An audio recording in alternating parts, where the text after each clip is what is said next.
Hi, everyone, and welcome to another episode of Why Relationships Matter in the Innovation Economy, a podcast powered by Goody Nation. Goody Nation is, of course, an organization that exists to bridge the relationship gap for so many deserving founders. These are founders in the social entrepreneurship space, founders from underrepresented backgrounds, folks who may not always readily have access to the relationships that help them to grow and scale their ventures. And so we are very excited today to introduce you to one of our amazing founders who we're just super proud of and interested in learning more about. We have Melissa Villanueva of Brewpoint Coffee. Thank you so much for being here today. Thanks so much for having me, and hello, Goody Nation. Of course. Yes. So, really just to jump in with our classic Goody Nation question, we would love to know, what is your founder origin story? All right. So I like to always start this with a question. So have you ever looked on Craigslist for an espresso machine only to buy a coffee shop instead? Because that is the story of Brewpoint Coffee. 10 years ago, literally 10 years ago in the next 5 days, I found a coffee shop on Craigslist with my 7-month boyfriend. We had no idea what we were doing, no business plan, no funding, very little coffee experience and entrepreneurship experience. But I had a vision, and I had a boyfriend who became my husband, who we were just really dedicated to get a little bit better at what we were doing every single day. And at the end of the day, the vision was to create a coffee shop that had that was really more about community building the community that we want to see, that we want to be a part of. And fast forward now, I have 3 coffee shops, coffee manufacturing. I'm the Economic Development Commissioner for the city of Elmhurst, which is where 3 of my cafes all are. Also the entrepreneur residence for the county at Innovation DuPage. And just really dedicated to creating a more diverse entrepreneurship community here in the suburbs right outside of the city of Chicago. So that's a little bit about me. So first of all, I just want to address the serendipity of I'm just happen to be wearing my Chicago shirt today, and that's deep dish. It's just the deep dish. It's the little things you don't even think about sometimes that are like, wow, relationship building. Yeah. But I'm also very intrigued. I love stories of how companies got founded that are like, what? So you were looking for a machine and ended up buying. Can you dive deeper into how that happened? So I was a philosophy major in college, so I didn't really have a business background. But when I was in college, I ended up doing door-to-door sales to minimize my loans.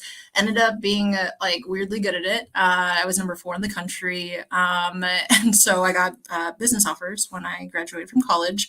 I was a recruiter for a financial insurance company for about 2.5 years, and really felt like, I'm checking off these boxes of what I think success is supposed to look like after college, but there's something about it that didn't feel like entirely fulfilling. And, I was just like, maybe I'm just like an entitled millennial. Like, I don't know why I'm not astounded or very grateful, or like something is off. Like, why is this not aligning?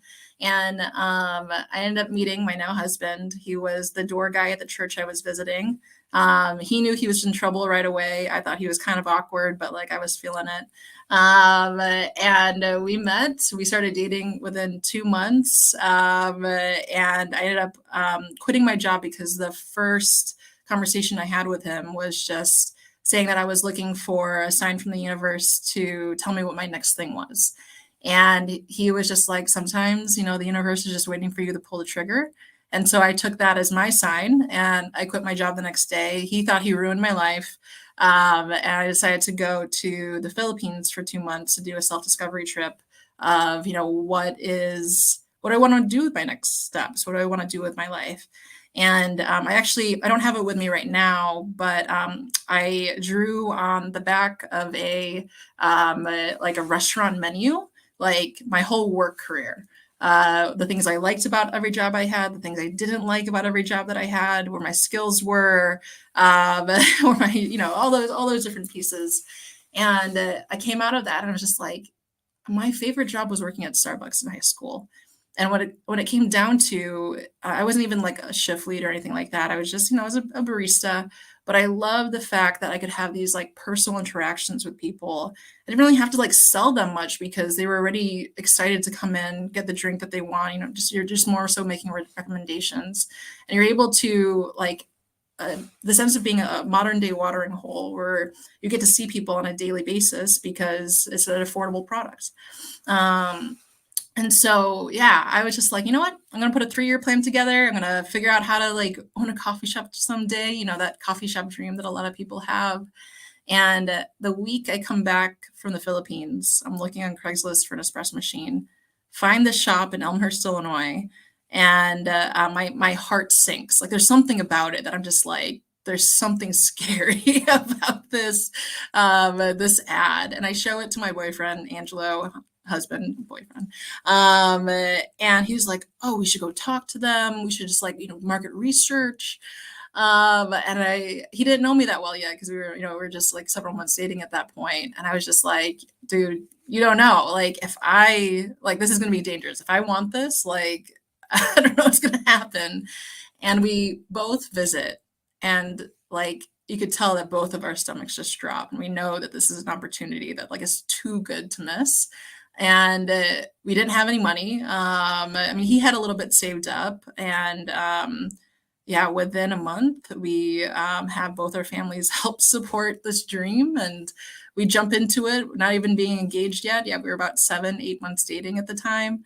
And yeah, we start what is now Brewpoint Coffee. So we've had several guests on the program who talk about building a company with a partner, a spouse, a brother, sister, mother, daughter. And so I'm curious for you. I mean, this was very early in your dating relationship. You're Mhm. also building a business relationship. Were there key identifiers that you were like, this is going to be a good person to go into business with? Because we've had folks who, aren't, they're partnered with someone who they're not married to. It's just like a colleague, but they describe their co-founder relationship as a marriage because of how Mhm. you're always together, you're having to solve problems, different perspectives. So early on for you, were there signs like this is going to be a good person to run a business with? So I think I should preface this by saying that if someone came up to me and told me like that they were going to do what we've done, it sounds like a terrible plan, like especially being this experience in business at this point, where I've seen more often than not that type of dynamic just not really working, especially when it's not structured, especially when things are kind of more like loosey goosey with everything. Um, but when it comes to what made it work for Angelo and I think that something that I've kind of had to like reckon with throughout my entrepreneurship journey. I come from like evangelicalism. I've deconstructed quite a bit since being an entrepreneur, but I do think that there is some level of just like alignment, faith in like something larger that like is beyond me. That is something I really trust in. And so, as much as I want to say I had great intuition with who would be my partner in all different aspects of life, I think I just feel very grateful that it worked out the way that it did, because we were so early on in our relationship. He wasn't very experienced in dating, and I was like a serial dater when we came together. And so there was something about when I met him though that I was just like, I realized I had never been myself until I was like interacting with him. And it's not for any fault of any other people around me. It was just like I wasn't comfortable with myself, but he made me comfortable enough to like be myself. And so I think that regardless of the business side, that really kind of locked me in of like, I don't really think I don't know what it means to go back to anything else at this point. I think something that really worked for both of us was, I mean, he kind of told me this story early on, speaking of Chicago roots, was that, when he was a kid, his dad would take him to Bulls games. And there was a moment where he like he just knew he wanted to be Scottie Pippen. And he like cried all the way home after the game because he's like, his dad was like, you can't literally be Scottie Pippen. You can be someone like Scottie Pippen. And Angelo was just like so distraught that he couldn't be Scottie Pippen. And so I think what's nice about our partnership is that I get to be MJ. And so that's like, I think that works really well for us because within the first 3 months of establishing Brewpoint, we had to kind of figure out so who's taking the lead. And fortunately, we were able to figure that out pretty quickly just based on what we both wanted and our skill sets. And I think from there on out, like it's just been, a wonderful partnership in so many different ways. Like there have been times that he hasn't worked at Brewpoint, but I would say more often than not, we prefer working together. And so we were both full time within the company. And it's something that we're very much enjoying together. No, I think what you said is really important. The fact that being yourself, being comfortable bringing your whole self to your venture is something for founders that maybe, everyone doesn't readily think about, but you're putting like these people describe their businesses as their babies, right? Like you're putting so much of yourself into what you're trying to build and grow and sustain. And I can imagine it's, just that much more easier if you feel comfortable being partnered with someone who brings out the best you. And so I think that's, a really valuable nugget of information, regardless of if someone is like legally formally married to their partner or not. So I think that's great. Something else that you mentioned that I think is really fascinating is you said once you and your husband, then boyfriend, but now husband decided like this is what we're going to do, you said, and then our families came on board. And so that's another huge piece of entrepreneurship is your families and your friends somehow are going to end up getting, being a part of what you're doing, because if it's so much of what you're trying to pursue, almost like is inadvertently maybe going to happen. And so I would love to learn more about what did your family say? Were they like, okay, yeah, let's do it? Or were there any like hesitations, or what was that like? Well, first I want to mention that this is such a, you're wearing the Chicago shirt, but I'm also in a fairly contemplative mood this week because we're about to hit our 10-year anniversary, right? So all these questions that you're asking, I've just been sitting in a lot of the gratefulness of the relationships that I've had in my life that have helped me get here. And family is something we're very, very fortunate to have as we endeavored into Brewpoint, because I don't think I would have had the ability to step into this with so much fearlessness if I didn't have not just their financial support, but I guess like when it comes down to it, it's just like surrounding yourself with people who believe in you, right? Because entrepreneurship obviously is not for the faint of heart, and it is just something that like how much you believe in you is really how far you'll be able to go. And so that being said, there's quite a good amount of delusion that I had when I started Brewpoint. And sometimes I feel like so silly about it because it's just like I'm asking my 7-month boyfriend's parents for like thousands of dollars.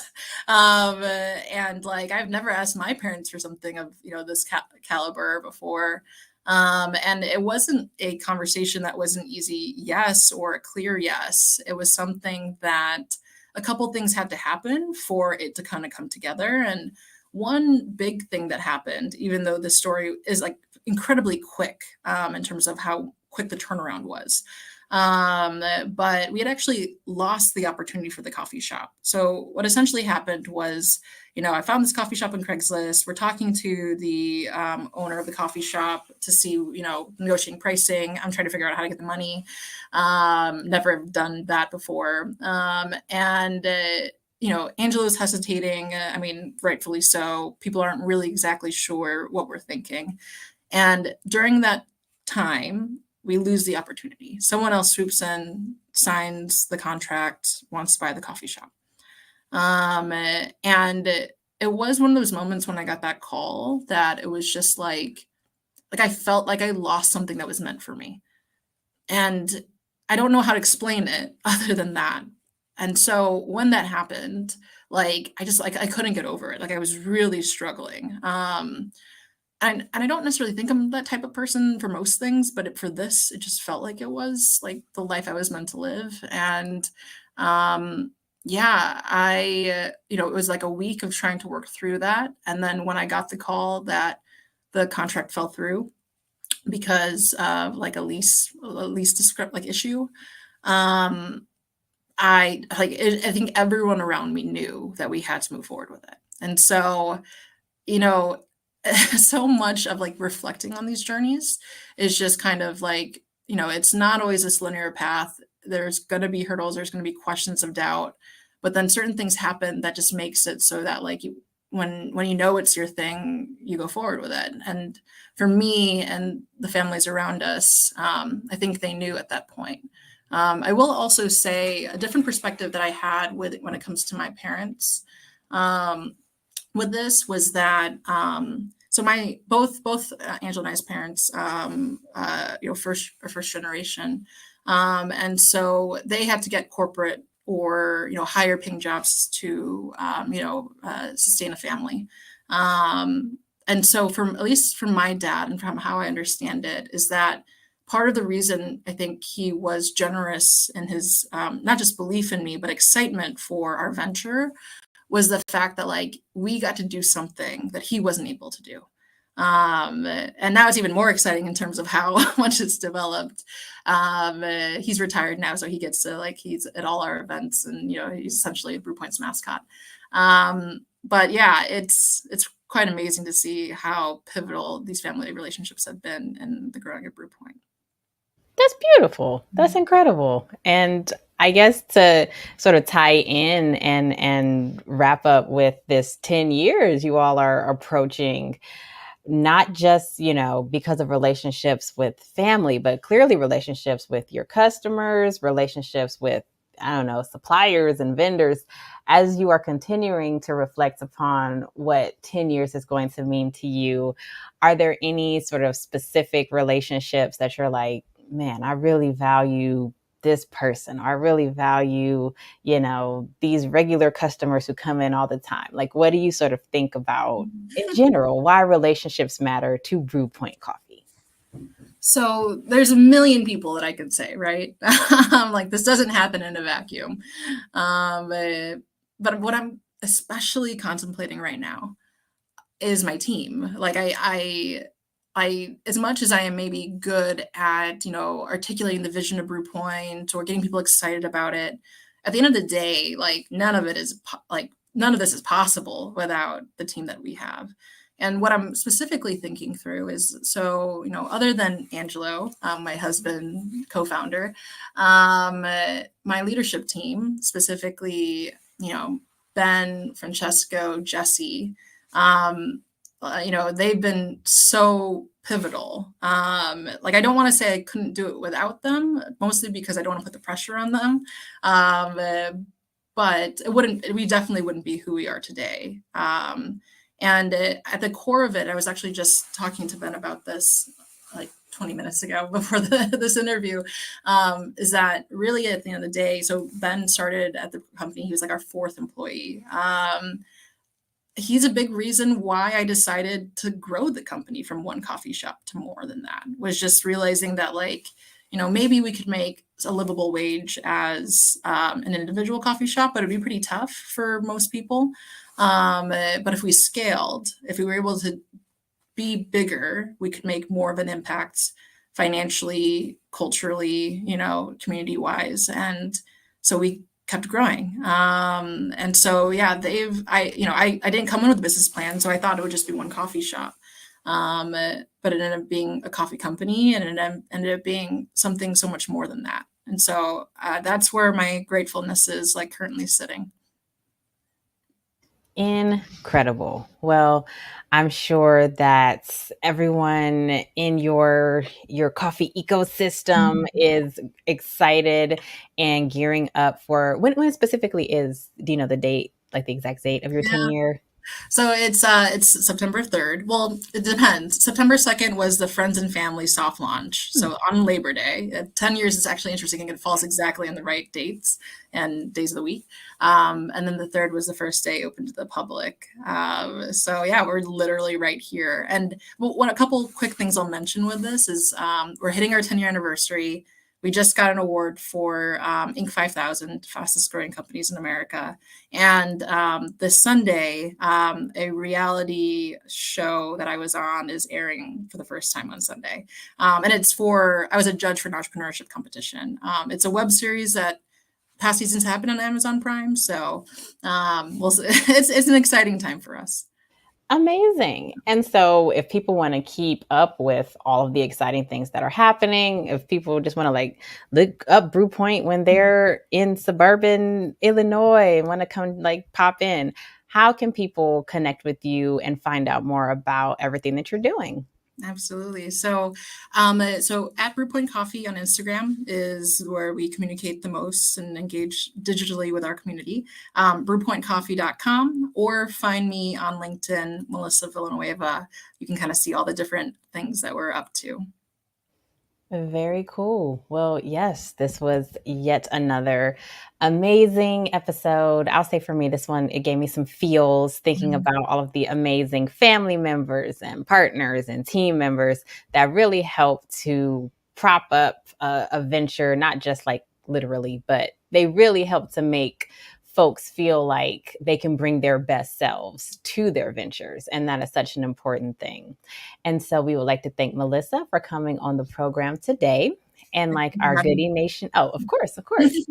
Like our Goody Nation founder, Joey Womack, always says, stay magnetic and outwork yesterday.